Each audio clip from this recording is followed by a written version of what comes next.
اور یہ قرآن رب العالمین کا اتارا ہوا ہے، اس کو امانت دار فرشتہ لے کر اترا ہے، یعنی اس نے تمہارے دل پر اس کا القاء کیا ہے تاکہ تم لوگوں کو خبردار کرتے رہو، اور القاء بھی فصیح و بلیغ عربی زبان میں کیا ہے، اور اس کی خبر پہلے پیغمبروں کی کتابوں میں لکھی ہوئی ہے۔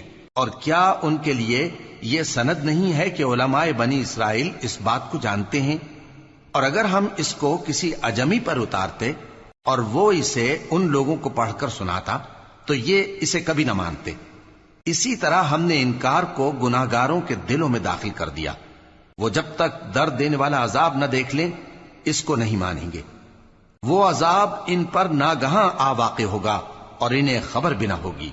اس وقت کہیں گے کیا ہمیں مہلت ملے گی؟ تو کیا یہ ہمارے عذاب کے لیے جلدی مچا رہے ہیں؟ بھلا دیکھو تو اگر ہم ان کو برسوں فائدے دیتے رہیں پھر ان پر وہ عذاب آ واقع ہو جس کا ان سے وعدہ کیا جاتا ہے تو جو فائدے یہ اٹھاتے رہے ان کے کس کام آئیں گے؟ اور ہم نے کوئی بستی ہلاک نہیں کی مگر اس کے لیے خبردار کرنے والے پہلے بھیج دیتے تھے تاکہ یاد دلا دیں، اور ہم ظالم نہیں ہیں۔